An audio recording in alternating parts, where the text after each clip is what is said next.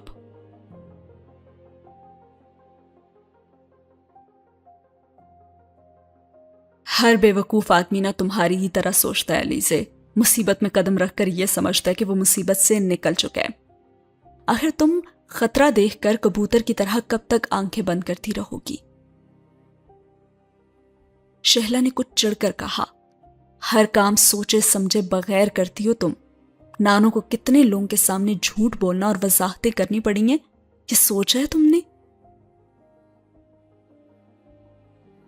میں کیوں سوچوں اس بارے میں؟ نانو سوچے نا اس بارے میں، آخر انہوں نے بھی تو مجھے ہر چیز کے بارے میں اندھیرے میں رکھا تھا نا۔ اور شہلا کچھ بے بسی کے عالم میں سے دیکھنے لگی۔ تو کیا تمہیں واقعی کوئی افسوس یا پھر کوئی دکھ نہیں ہو رہا اس رشتے کو ختم کر کے؟ نہیں، مجھے کچھ بھی محسوس نہیں ہو رہا۔ علی سے 1 سال سے زیادہ عرصہ گزر گیا اس کے ساتھ تمہاری انگیجمنٹ کو، کیا اتنا آسان ہے تمہارے لیے اسے بھلانا؟ اور علی سے کچھ دیر خاموشی سے اسے دیکھتی رہی۔ شہلا، اگر میں عمر کو بھلا سکتی ہوں نا، تو جنید، اس کو بھلانا کیا مشکل ہے؟ عمر سے زیادہ لمبی ایسوسیشن تو کسی کے ساتھ نہیں ہو سکتی تھی نا میری۔ اس نے کچھ دیر کے بعد کہا، اور پھر شہلا نے عجیب سے انداز میں کہا، علی سے کہنے میں نا اور کرنے میں بہت فرق ہوتا ہے۔ اور علیزے نے دل ہی دل میں اعتراف کیا کہ واقعی کہنے اور کرنے میں بہت فرق ہوتا ہے۔ اتنے عرصے سے تم جنید کے گھر آ جا رہی ہو، کیا تمہیں اپنی وجہ سے ہونے والی ان کی پریشانی کا بھی کوئی احساس نہیں ہو رہا؟ وہ ساری گفتگو میں پہلی بار الجھ کر خاموش رہی۔ اسے اگر اس سارے معاملے میں کسی سے شرمندگی تھی تو وہ صرف جنید کے گھر والے ہی تھے۔ وہ کم از کم ان کے حوالے سے اپنے آپ کو مطمئن نہیں کر پا رہی تھی۔ اور پھر اس نے کچھ دیر خاموش رہنے کے بعد کہا، میرے پاس ان کے لیے معذرت کے سوا اور کچھ نہیں ہے شیلا۔ میں مانتی ہوں کہ وہ واقعی یہ سب کچھ ڈیزرو نہیں کرتے جو میں کر رہی ہوں، مگر میرے پاس بھی اور کوئی دوسرا راستہ نہیں ہے اب۔ دوسرا راستہ؟ علیزہ، تمہارے پاس فی الحال ہر راستہ موجود ہے، تم دیکھو تو صحیح۔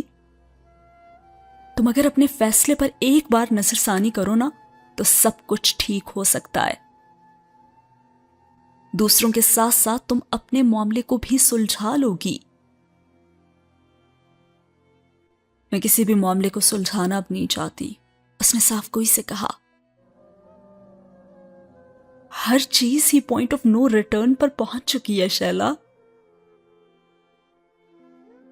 اور پھر شہلا نے کچھ دیر بعد اسے دیکھتے ہوئے کہا، پہنچ چکی ہے یا پھر پہنچائی جا چکی ہے؟ اور پھر علیزہ نے جواب دیا کہ ہاں، تم یہی سمجھ لو۔ زندگی میں کوئی پوائنٹ آف نو ریٹرن نہیں ہوتا، ہر بار اور ہر جگہ سے واپس آیا جا سکتا ہے اگر تھوڑی سی عقل مندی اور دور اندیشی کا مظاہرہ کیا جائے تو۔ اور علیزہ نے تیز لہجے میں کہا کہ ہاں، یہ دونوں خصوصیات میرے اندر تو ہیں ہی نہیں، یہ تو تم اچھی طرح سے جانتی ہو نا۔ شہلا نے اب اسے سمجھانے کی آخری اور ناکام کوشش پھر سے کی اور کہا کہ آخر تم اتنی ضد کیوں کر رہی ہو علی سے؟ لیکن علیزہ نے ایک بار پھر اس کی بات کاٹی اور کہا کہ اب پھر میرے سامنے تقریر مت کرنا کہ میں پہلے تو ایسی نہیں تھی اور اب کیوں ہو گئی ہوں وغیرہ وغیرہ، ان سب باتوں سے میں تنگ آ چکی ہوں۔ نہیں سننا مجھے یہ سب کچھ، مجھے کچھ بھی نہیں سننا۔ ہر شہلا نے اس سے کہا کہ مجھے یہ کہنے کی ضرورت نہیں ہے کیونکہ تم خود ہی یہ سب کچھ جانتی ہو۔